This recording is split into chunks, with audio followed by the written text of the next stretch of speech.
Hi guys, James at RampantLionReviews again for you today with another beer review. For this one we are going to continue on with this kind of Swedish December series that I'm doing for you, and we're going to return once again to Oppigårds. And the reason for this is that I went into Systembolaget the other day and found that they had a winter ale, so I was like, well, this is one of my favourite breweries that I've had in Sweden so far, so I need to do this one. So this one is meant to be, it's a style that's called a winter warmer. Never really kind of come across that before. Usually the ones I have at home are Scotch ales. They're different kind of spiced Scotch ales, so I'm interested to see what the Swedish winter warmer is all about. And as you can maybe tell in the video, this one is a half-litre bottle instead of the standard 330 that you normally get from Oppigårds, so should be quite an interesting beer for us to try. But anyway, as is usual with my beer reviews then, I'll tell you a little bit about the brewery. If you do want to get straight to the tasting, just fast forward. All the usual website links are in the video description below. That includes the brewery website,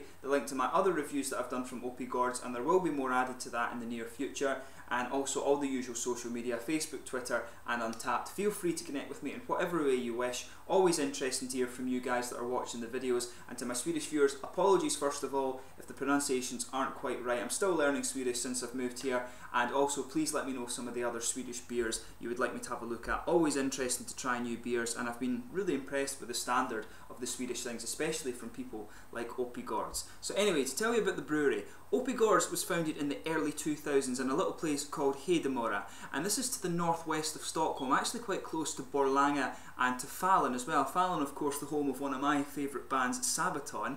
But the brewery sits on the 250-year-old Falkstrom farm, and it's in a small wooden building which was apparently constructed back in 1896. But this space was originally used for flax dressing, and it was also their great-grandfather's metal smithing workshop too. But all of the beers are brewed in this little old building, and they've recently added a new malt house to it as well. But the brewery was founded in the early 2000s by Bjorn Oppigård to revive the family farm, and he also wanted to revive many of the old Swedish brewing traditions, such as the Swedish farmhouse ales. But these beers were the norm in Sweden until a wave of kind of modern and generic lager breweries took over in the 1800s, and this made the farmhouse beers largely unprofitable for a lot of the small breweries. So this is the same kind of thing that happened in many countries.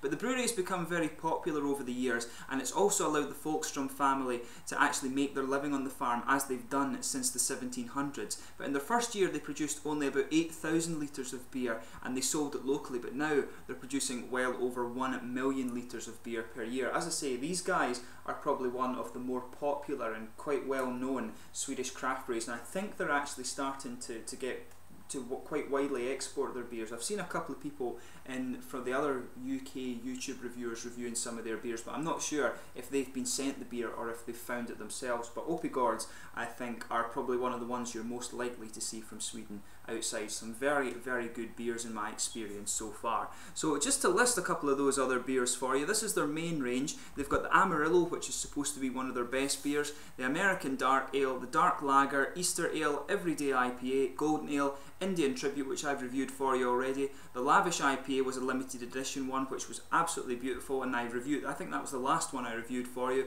The Session Pale Ale, Single Hop Ale, Summer Saison Beer, Turbo Double IPA, which I really want to try. There's also the Turbo Stout, and then there's this guy here, the Winter Ale. So the Winter Ale and the Lavish IPA and also the Spring Beer are the sort of seasonal ones, and they've also got a collaboration beer that's meant to be really good, and that's called the Bridge IPA, which is a collaboration beer with Omega. And there's also the Omega version, which is known as Building Bridges, and I do have a bottle of that. The review might appear before this one, but it might appear after, but you will see that review in the thing if you want to go in my channel, if you want to go and search it. So just use the search bar at the top of the channel. But anyway, let's actually get on to the tasting of this beer itself. So this one is a 5.3% beer. It's described as being a winter warmer, which is a style that I'm not too familiar with, I have to admit. So this one has a malt base of pale ale, light caramel, dark caramel, melanoid and chocolate malts, but it doesn't actually say on the website what hops it has, so I'm not sure if it's a complete malt beer or exactly what it is. But this beer is available from mid-November until Christmas, and it was actually the Swedish Bottled Beer of the Year in 2008, and it's also won various other medals in winter beer competitions. It's got a lot of medals from the Stockholm Beer Festival and a whole host of other places, so there's a lot of stuff that this beer has done. It's supposed to be really quite nice. I had a good rating on Beer Advocate and also on Rate Beer, so those websites very rarely lead you wrong, so quite interested to see what is going on here. But I'll just bring up the camera and let you have a little look at the artwork of this before we crack it open. It's got the kind of standard Oppigårds label on it. All of the Oppigårds ones just have different colours depending on what beer you've got. The Turbo Stout is a red one, the Turbo IP I think is green, and the India Tribute was a sort of orangey colour. So they're all different colours depending on what they are. Tells you a little bit about the brewery and the malts and things they use on the side in Swedish here. I'm not going to attempt to read that for you because I've told you that already. But yeah, established in 2003, Oppigårds from Dalarna in Sweden. Good beer from Dalarna and brewed in line with tradition, I think that would be Början på en tradition. Yeah. So yeah, without further ado then, let's get this guy open and we'll get on with the tasting. Standard Oppigårds. Bottle cap on this one, by the way, the star. You can smell a little bit of citrus coming off of this one. You can see there's a nice little smoky opening there. So let's pour about half of it and see how we get on here. I'll give it a bit of an aggressive pour and give it a nice head. Give it a wee bit of sugar and put a bit more head on it there. So, as you can see, a really nice pour on this one actually.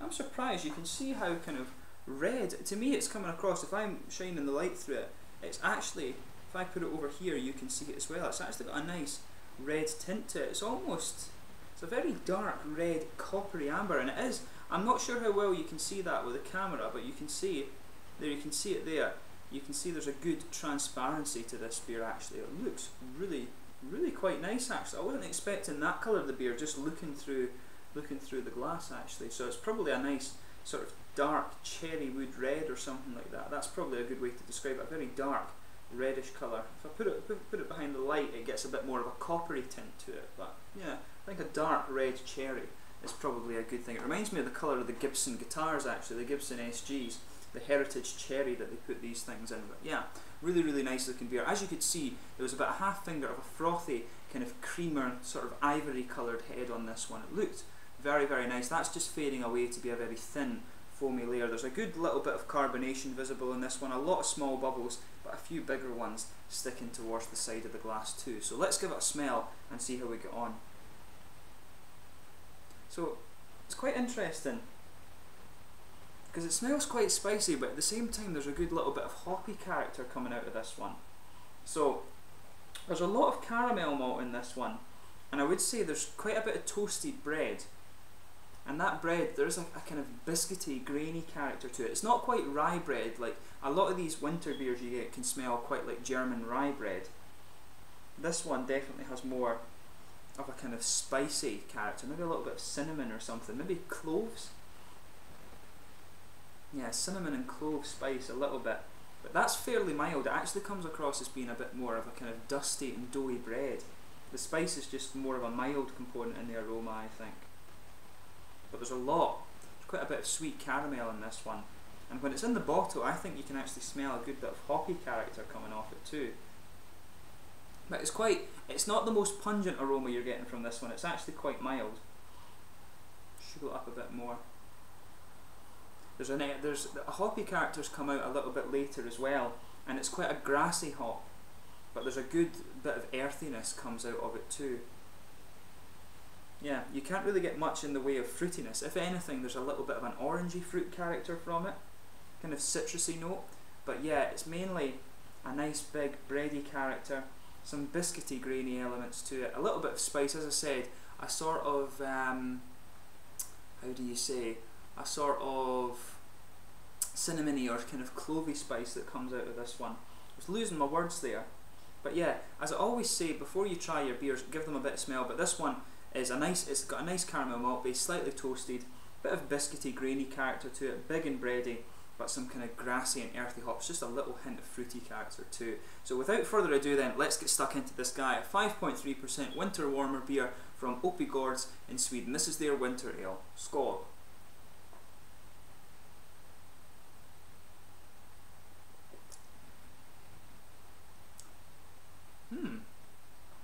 That's actually quite interesting, I have to say.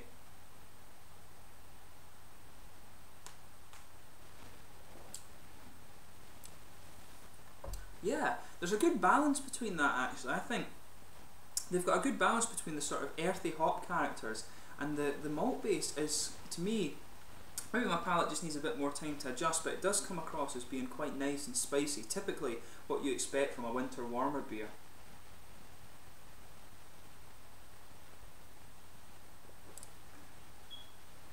Yeah, it's really different from the other Oppigårds beers that I've tried before, which makes it quite interesting, which is, it's always what you want. You want your beers to be a bit different, you don't want to get bored with them. But this is really quite nice. It's not like anything I've ever tasted before, I have to say.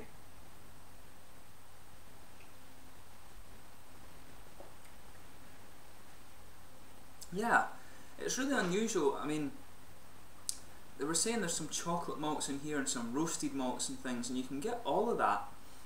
But it's a very unusual blend of flavours, and it just taking it relatively compared to what I've tried before. This one, the whole blend of flavours in here is really unusual, but it works and it's really nice. It really is a good beer, this.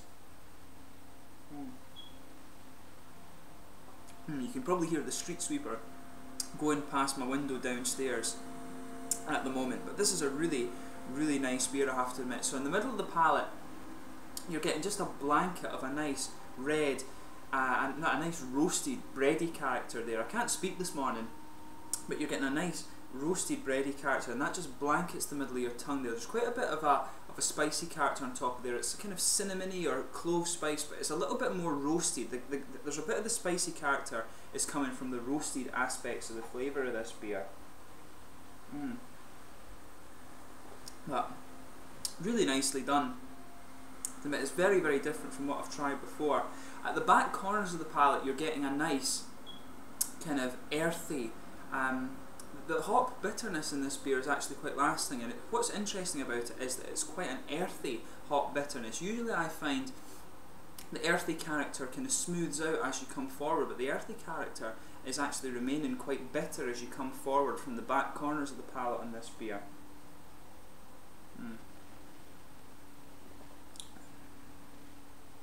They're saying there's chocolate malts in this beer. I'm not really picking up much in the way of a chocolate sweetness to me. There is a kind of dark, roasted, bitter character to this one. As I said, the spiciness in this beer I think is coming from the cloves, a little bit of cinnamon sort of flavour, and those aren't actually added to the beer, but it kind of tastes a little bit like that. It's a kind of clovey or cinnamon spice, but the main component of that malty, spicy and bitter character that's there is definitely roasted malts.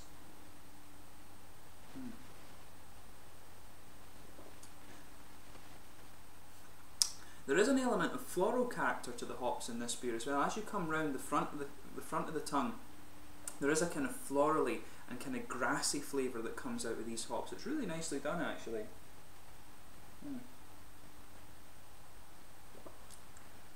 But yeah, you pay attention to the middle of your palate too.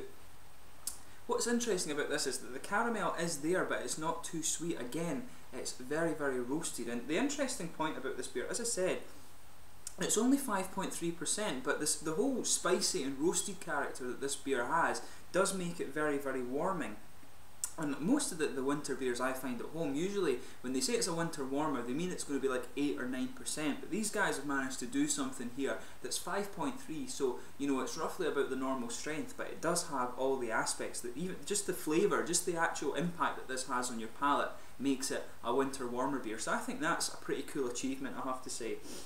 So it's quite an interesting beer. I hope I've kind of described the flavours for you fairly well. As I said, it's got a big bready malt base there. It just blankets the middle of your tongue. There's the earthy hops that are quite bitter actually. They come forward on the tongue. Around the front curve of the tongue, it's a little bit more floral. There's a bit of dryness there. And in the middle of the palate, you've got that nice big spicy character. A little bit of cinnamon, a little bit of a kind of clove spice as well, but there's quite a big roasted bitter character in there as well. There's not much in the way of chocolate, I would say. That's the one thing that I was thinking I would pick up from the malt bill. But really quite nice. There is a little bit of a fruity character in there, just maybe a little bit of citrus, but again, that's very mild. The sort of earthy hop character and the roasted spice kind of push that out of the way. But with this beer, I would say quite mid-body. The carbonation is quite smooth on this one. It has a bit of an oily mouthfeel as well. As I said, the malty character in this beer is actually, it does have a good bit of bitterness to it and a good bit of spicy character.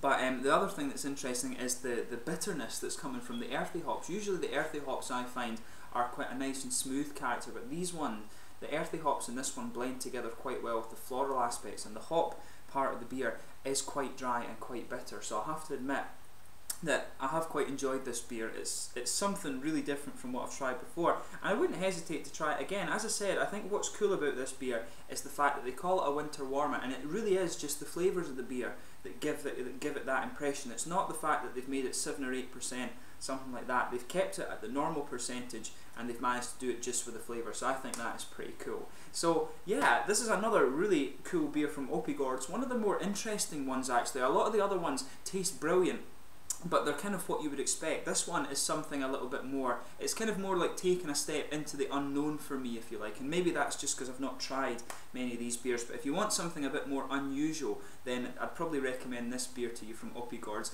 Anything you try from them you are going to enjoy, but this one is something a little bit different. So yeah, overall I would say really nice beer. If you want something a bit different, go and try it, but most importantly go and check out Oppigårds Bryggeri.